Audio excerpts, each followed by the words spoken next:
Good morning. Thank you for being here today. We're pleased to have the county judge joining us.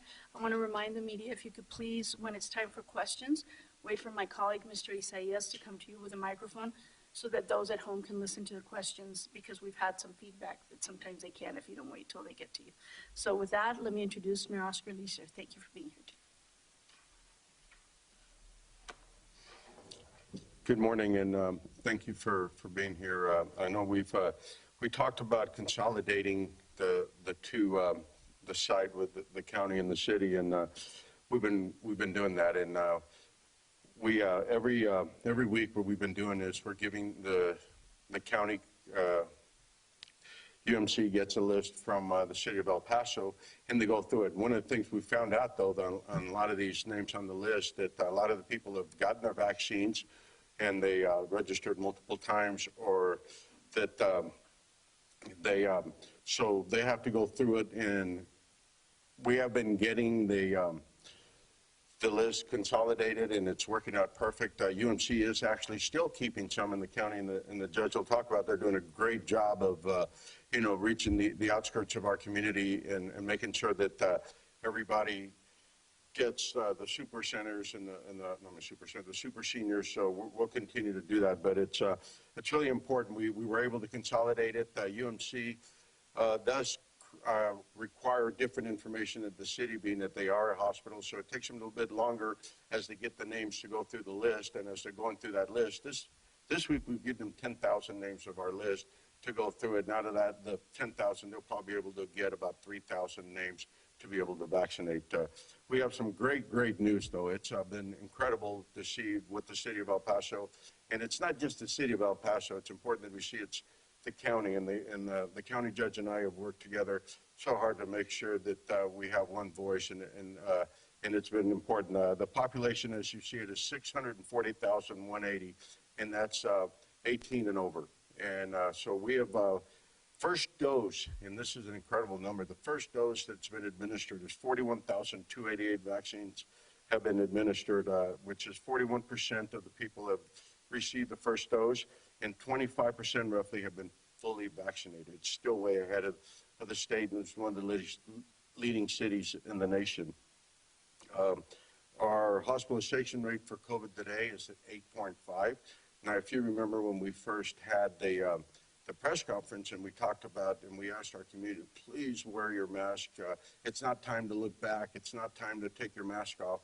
And this community has really responded. It's been incredible to see what the community has done. We were at 14.7, and it was going to be up to the judge here if we were going to be able to go down to 75% on that Saturday, and the judge was able to bring it down to 75%, and then now we're open at 100%. And so we're at 8.5, even though the state and the governor had said, you know what, don't wear your mask anymore. We came as together with one voice and said, please wear your mask. Please do not take your mask off. Please do proper social distancing and sanitize your hands. And you know what? Our community has really responded. It's incredible. If you look all around the nation, there's some spikes, and they're worried about a fourth spike in viruses. But El Paso is actually going in the right direction. On Sunday, we had, 68 positive cases? That's incredible. And so we are going in the right direction, even though that you see a lot of the cities in the country are going in the wrong direction, but it's a lot to do with the way we're working together and making sure that we've talked to the business owners, we've talked to the community and said, you know what, there's light at the end of the tunnel. It's a saying people keep saying, but it's a true statement. We're at the corner today, but we haven't turned it yet. And so we continue to ask our citizens to please continue to wear your mask, please continue to social distance, and follow CDC guidelines. And that's so important. I was at a Rockefeller Foundation roundtable that we had here last week, and we had a doctor from the CDC come up and say that as political and leaders of our community, our biggest issue will be that in 30 days from then, which was a week ago, that we would have more vaccine that you could really talk about. And those vaccines, our job would be to go out to the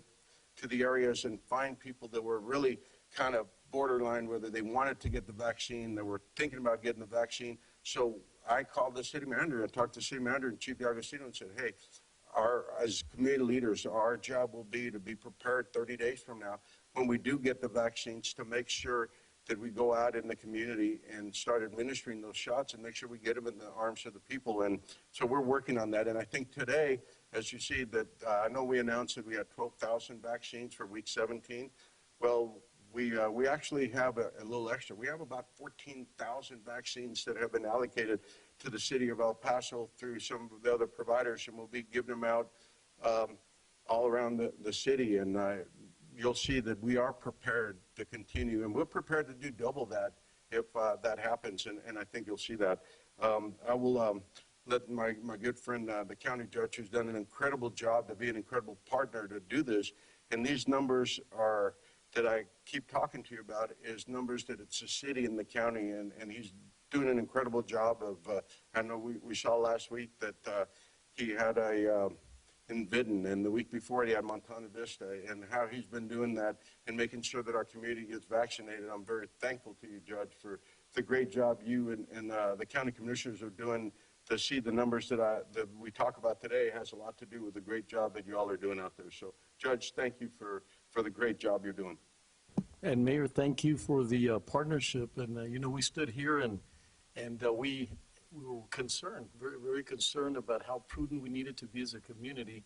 So I really want to thank the media, first of all, because you're getting that information to people. There's times when we need that information. At Vinton, we were running a little short of people, more vaccines, believe it or not, and then we were able to get some more and move forward. So I want to thank you for every opportunity of allowing us to communicate with our great community. And like I said, and the mayor has said, my goodness, business is still at 75%, some of them, because they're concerned. Everybody wearing a mask, kudos. I mean, this is an amazing community. We're concerned as to how we're going to do that. One of the reasons that it's important is there's some communities that are having to fight spikes at the same time of having vaccines, and that draws your personnel, draws your volunteers into these areas of the COVID. And now, right now, as the numbers are going down, we can shift our energy and focus more on the vaccine. We too very glad that we've said and we were told that the better we do, the more we're going to get. And we were concerned that that would be truthful, but that's what the case has been. We have one of the highest allotments by population here in all of Texas. And so that's exciting that we get more because we could do more. And we hardly waste. We're about 99%. What we get, we use. We don't go into inventory. Very proud to say that over the age of 65, we're actually at 76%. That's an amazing number because that's your vulnerable population. Those are ones of people that were vulnerable, died, went in ventilators, severe situations. So very thankful for that. And one of the things we're very proud about is this grassroots approach, and I just want to let the community know that it's over and above, and that takes away the pressure from the hubs and the other individuals that are registered, because we've already done, I believe we're at about 2,400 that we've done, 4,200 just on the grassroots approach.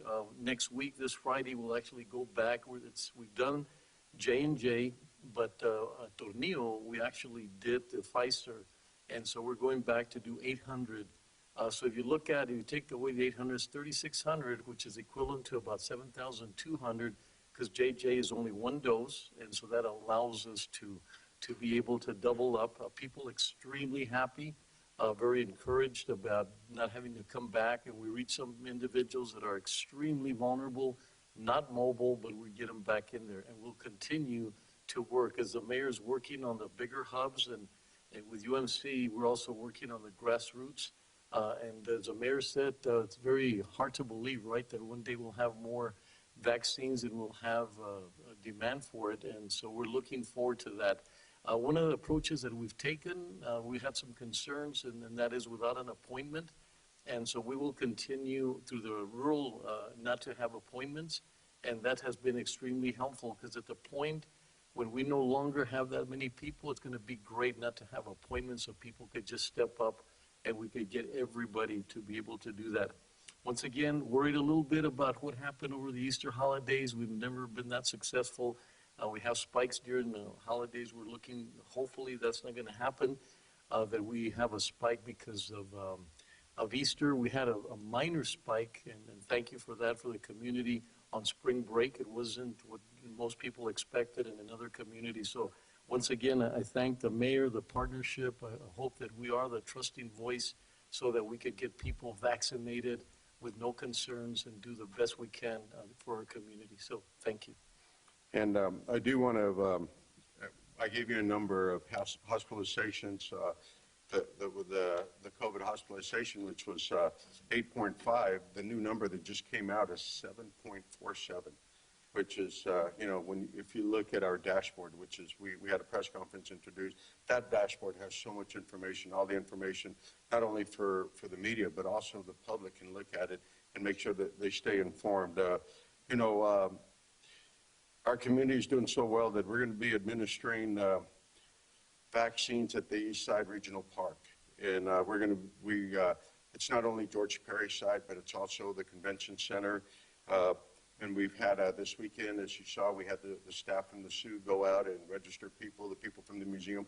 We're getting prepared.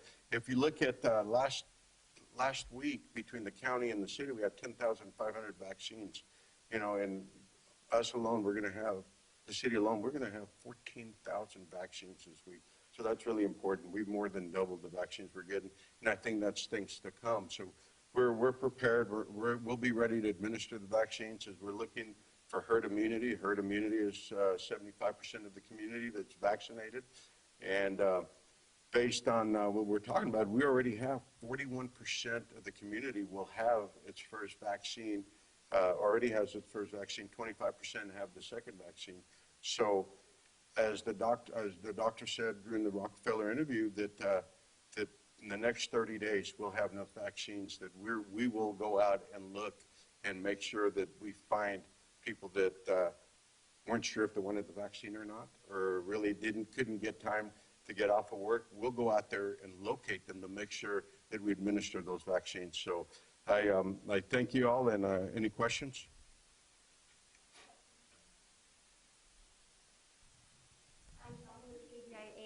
You did open vaccinations at the Eastside Sports Complex. In the future, as we receive more allocations, do you plan to open more city sites, testing sites for vaccinations?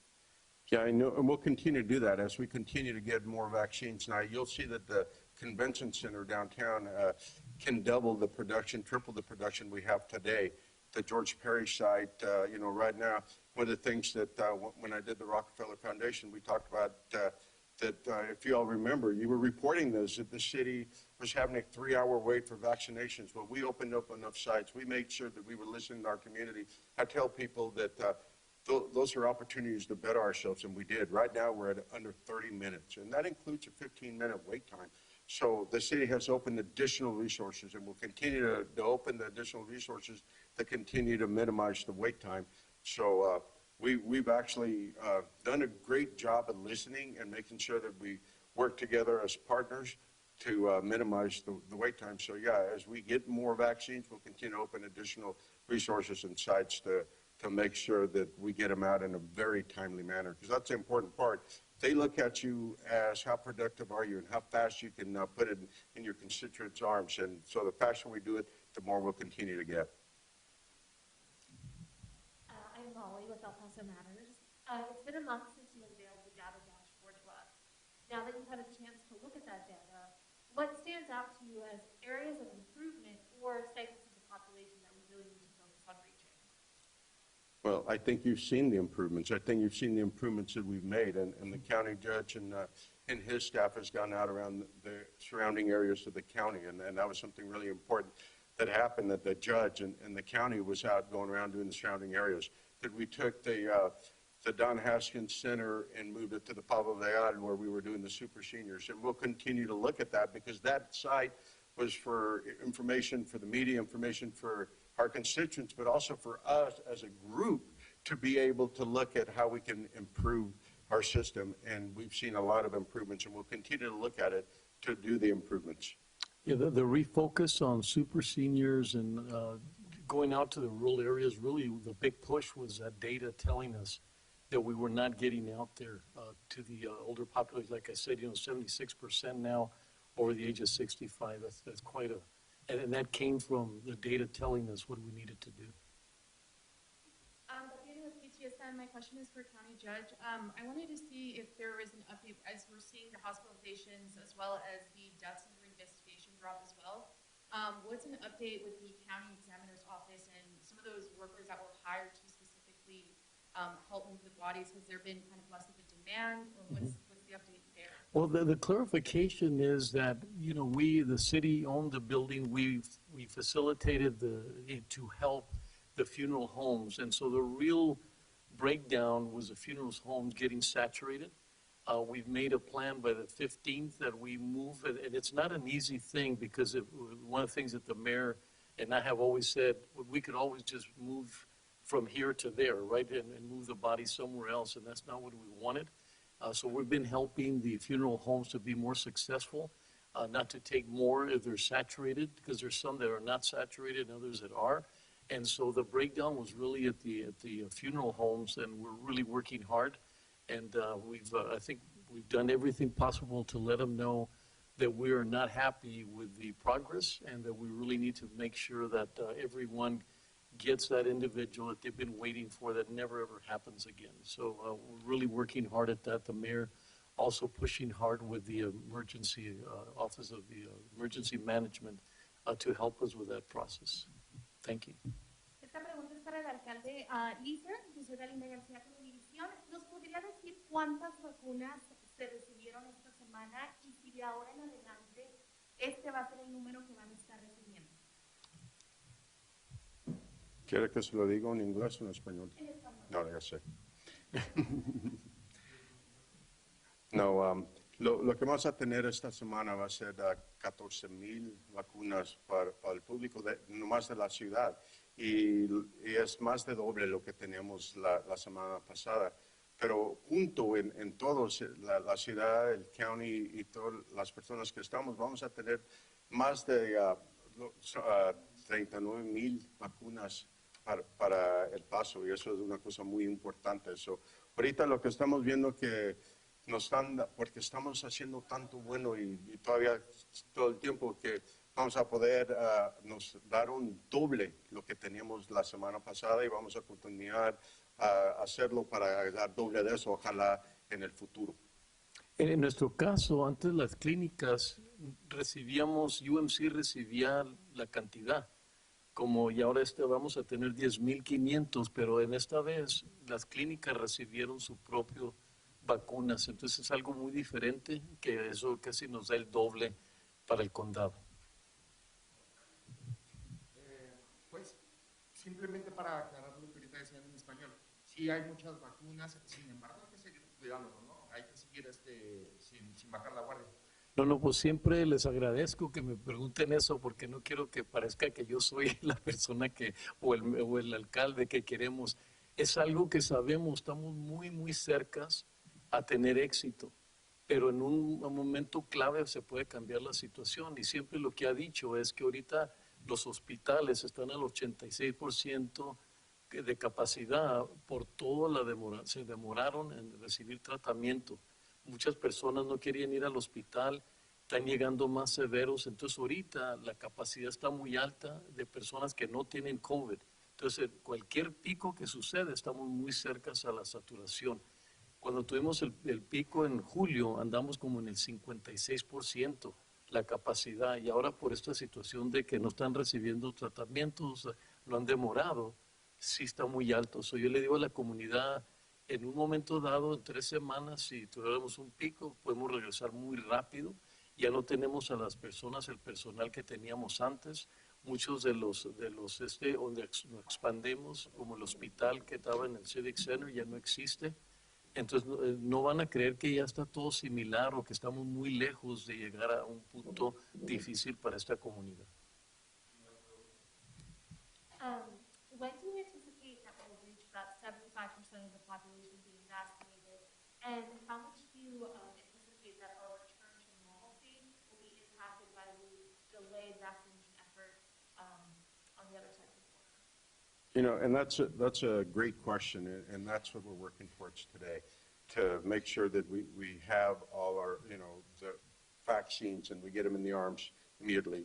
Again, you know, herd immunity is 75%, and that's what we're working towards. We don't have a date where we'll be there, but it's important that the quicker we get there, the sooner we get back to, you know, what you say normal is. I think normal is really something that we've learned in our community, that we're more caring. We understand, you know, the difference that we didn't have before, things that we didn't value prior to COVID-19, because that is going to be the new normal. The new normal is about how do we continue to care for each other.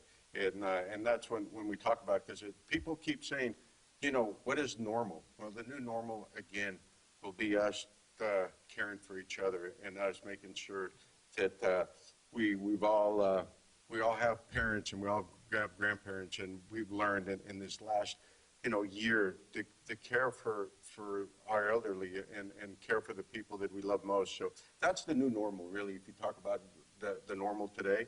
And not that we didn't know how to do it before, but we've learned to appreciate, because, you know, we've lost over 2,300 loved ones in our community. And those are something that's really important to El Paso. So herd immunity will come as soon as we can get 75% of our community vaccinated. And, you know, I can tell you that the county judge and I and a lot of the medical providers are working really hard to make sure we achieve that as soon as possible. And I'm glad you asked that question, because sooner or later, you know, we've always said we're in the same boat with Juarez. If they don't take care of the situation, it's going to be hard. But communities are sensitive when you're trying to help others, when you haven't taken care of your own community. But I know that the mayor and I are extremely excited to take care of our community and be in a position to help our neighbors, because if they're not doing well, we're not going to do well. But we're not at that point until we're able to take care of our community. But I think the very next step is take care of the community in Juarez, because they're challenged and difficult times for them. Let's start off, Mayor Lisa. We got a call from a woman who said she was told to go to the Eastside Sports Complex to receive her second vaccine, but when she arrived, they told her they didn't administer second vaccine doses there. What is the sports complex just for first doses, second doses, or all doses? You know, and that's something that we'll get with Chief D'Agostino and find out what the sports complex is. I know that it said that it says here our community is doing well administering vaccines, so we'll be going to getting more than 1,200 additional doses from the Texas Department of Emergency Management and the military. The extra doses are being administered at the Eastside Sports Complex. So that's one of the things that we'll continue to do. You know, one of the things is that you guys can find negative in anything, but I can tell you one thing, today it's a very positive day, that we're getting a lot of new vaccines. We're getting things that are really, really great and important for our community. But when you see something like that we need to look at and administer, we'll correct it, and we'll make sure that it's a learning process, because it's important for our community to get vaccinated. It's important for us to know if something does happen, it's something that we have an opportunity to fix it and do it right. So we thank you, but I can tell you it's a very, very positive day today, that our community is, that the county judge and I have been able to get the vaccines, the center centralized, and start continuing to work together to make sure that we administer to the people. So, you know, when I was asked just now when we're going to get herd immunity, and that's really the question that we need to continue to ask. When are we going to get there? When are we going to make sure that we can provide safety for our community and it around the corner? So, thank you. Estas preguntas para el juez, Samaniego, si nos podría decir si van a continuar con las clínicas en zonas rurales para aplicar la vacuna de COVID-19 y cuál podría ser la próxima. La próxima, como hemos dicho, va a ser en Tornillo, pero es para dar la segunda vacuna de Pfizer. Pero vamos a continuar, tenemos una buena relación. Es que hay un programa que se llama Frontier, donde por todo el Estados Unidos están tratando de llegar a estas áreas. Entonces yo estoy concentrando mucho en las áreas rurales para que el alcalde se enfoque también en los super con UMC, pero vamos a continuar. La clínica, tenemos las clínicas, también ellos van a continuar y ellos tienen más acceso a las personas y los que van a visitar los clientes, los pacientes de allí. Y los móviles, todavía batallando un poco, tenemos un móvil que está teniendo mucho éxito, hacen de 100, 150, porque ese llega y con citas, pero llegan al móvil y está ayudando muchísimo. Tenemos 3 pendientes con un negocio de Desert Imaging, pero todavía hemos tenido un poco de dificultad en las licencias y otros aspectos. A San Vicente visité con ellos, están muy dispuestos a ayudarnos en las áreas rurales y creo que van a ser otros socios de nosotros para ayudarnos con todas las áreas hacia afuera. Todavía nos falta mucho en las áreas rurales, todavía nos falta bastante esfuerzo. And for your question, I got an answer for you. And what it is that at the sports complex and everywhere else we are today, you have to have an appointment. So if you show up without an appointment, unfortunately, we wouldn't be able to give you your first or second vaccine. And so we've had some people show up without an appointment, and unfortunately, we do have allocated amounts. So it's very important that you make an appointment, and if for some reason you get past the date, you can always call the city and we can look it up for you. But yes, there will be second vaccines, and the vaccines are by appointments only. So, with that, I want to thank every one of you all for being here. It's a great day for El Paso, as you see that we consolidated our centralized appointment center. And we're so far ahead that 41% of our citizens have been vaccinated. 25% have gotten a double vaccination, and that we are on our way to herd immunity. And to see that we're at 7.47 hospitalization rate, and to see everything that's happening with our community, it's great news for El Paso. And but we need to continue to wear our masks. We need to continue to social distance, because how we've arrived at these great numbers is by caring for each other. And I think El Pasoans, when it got announced that we didn't have to wear, that it was optional, that the El Pasoans responded by making sure that we didn't only take care of ourselves, but our neighbors, but our co-workers, and that's been very important. So I thank El Paso for everything they've done, because the numbers are because of the great caring community that we have that's made sure that everybody is protected. So, and it is optional, but El Paso's made it more than optional. It's made it a priority to make sure that we take care of each other. So thank you for that. Thank you.